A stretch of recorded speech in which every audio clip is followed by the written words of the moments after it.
Hello. Thank you for taking the time to watch this video. My name is Aaron Wisman. I'm an associate professor and the director of the Educational Administration program at Cal State Bakersfield. You are watching this video because you are either a candidate for California's Preliminary Administrative Services credential and are enrolled in our program, or you are a site supervisor, supporting one of our candidates for the PASC in their leadership development. First and foremost, congratulations to you, the candidate. We are excited to see where this journey takes you.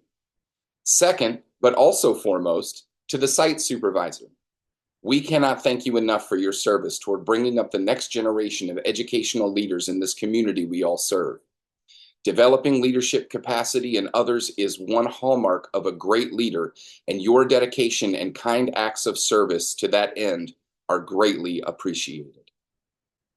I want to spend a few minutes talking about our program so that we all understand what this candidate is going to be doing in preparation for the Preliminary Administrative Services credential.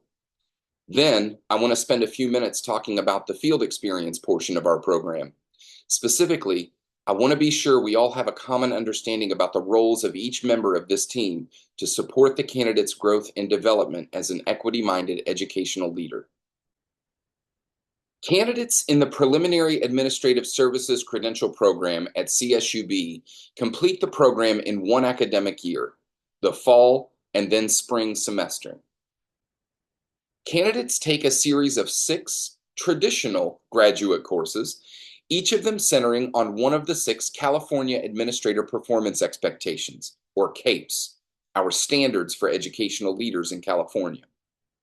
You will note that the names of these 6 courses, 3 taken in the fall and 3 taken in the spring, indicate alignment to the CAPES. In these CAPES courses, candidates meet weekly with their cohort mates and instructors via Zoom to deepen their understanding of these central standards for leaders. In addition, our candidates engage in the field experience component of the program, and that's what this meeting is about.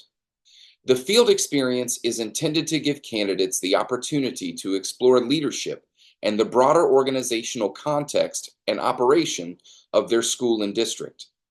The work of the field experience happens primarily at the candidate's school site and is facilitated asynchronously via our learning management systems.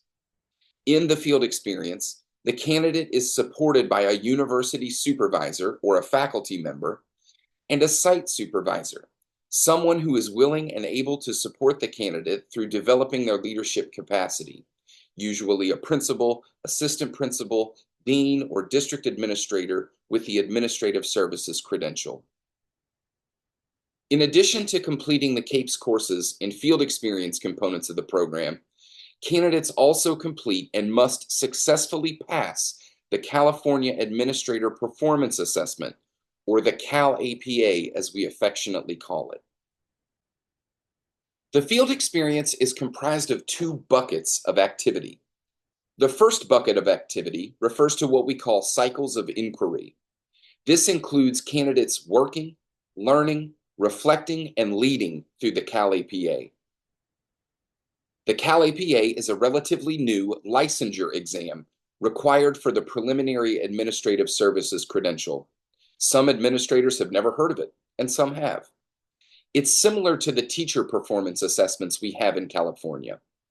To give you a brief overview, you should know that the Cal-APA is comprised of 3 projects, or cycles. Each cycle of the Cal-APA consists of 4 steps: investigate, plan, act, and reflect. And each assesses specific California Administrator Performance Expectations. In Cycle 1, for example, administrator candidates investigate school-level data to identify and understand root causes of equity gaps related to student academic achievement and/or well-being at their school site. Candidates then develop a problem statement and identify potential improvement strategies. They elicit feedback from educational partners like site administrators, teachers, and counselors, and subsequently refine proposed improvement strategies. Finally, candidates reflect on their learning, guided by a series of reflective prompts. In Cycle 2, Candidates demonstrate capacity to co-facilitate a community of practice for improving student learning and/or well-being. And in Cycle 3, candidates demonstrate their capacity for instructional coaching with a volunteer teacher. It's a lot of work, but we will be providing a lot of support. It is intensive and extensive. They're going to need your support as well. For example, they're going to come to you and ask you for your thoughts and suggestions for improvement for their suggested strategies to address a problem of practice in Cycle 1. They're going to need some space to leverage their current grade level or subject matter PLC to try and address some problem of practice in Cycle 2. They might need some help and flexibility to allow them to observe a colleague teach a lesson for Cycle 3. We refer to the second bucket of activity for the field experience as the organizational scan. This includes the typical job shadow piece of a leadership preparation program, as well as other opportunities to participate in leadership activities. Here, we want them to get outside of their current role and experience as many aspects of these complicated organizations that we call schools as possible. In the organizational scan, candidates must identify and engage in organizational scan opportunities greater than or equal to 150 hours of activity. That's 75 hours per semester. They're also going to reflect upon some of those activities in relation to their learning and growth with respect to each of the 6 CAPES. Since many of our candidates come to us from different roles in schools and district offices, we do not formally require specific activities for candidate engagement in the field. Instead, we provide guidelines. For example, the activity must be aligned to at least one of the 6 CAPES. We also provide examples of recommended activities in a menu of options organized by CAPE. Furthermore, candidates are encouraged to work with site supervisors and university supervisors to identify meaningful, field-based activities in which they are likely to learn about leadership in education. For example, for CAPE 2, Instructional Leadership, we ask candidates to consider shadowing the principal in a teaching observation, or conducting walkthrough observations with the school or district's observation instrument, while debriefing with an instructional coach or administrator afterwards. Another example would be to audit the school's intervention systems, or observe high-functioning PLC groups at the school in light of the success criteria in their program texts. So let's talk about roles and responsibilities of folks on this team. To the candidate, your role is fairly straightforward. First, we want you to find and engage in opportunities through the organizational scan, document your activities of authentic learning in the field, and reflect on those activities. Second, you need to engage in the Cal APA, which we believe is an authentic, rigorous, and transformative experience. The role of the site supervisor is both supportive and evaluative. The site supervisor shall provide guidance, mentoring, and advice to the candidate. Provide space for the candidate to successfully complete their learning activities required in the field experience. We ask that you keep an open door to your candidate and to support their growth and development as leaders. Remember that your candidate is doing this because they want to get some leadership experience and expertise.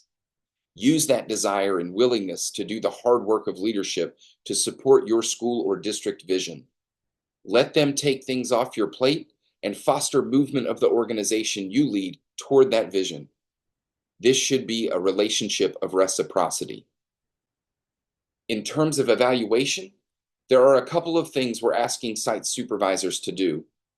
First, the site supervisor will evaluate the candidate against a couple of rubrics. We've got a rubric for the CAPES and a rubric for our dispositions, and we do this on an online platform called Watermark.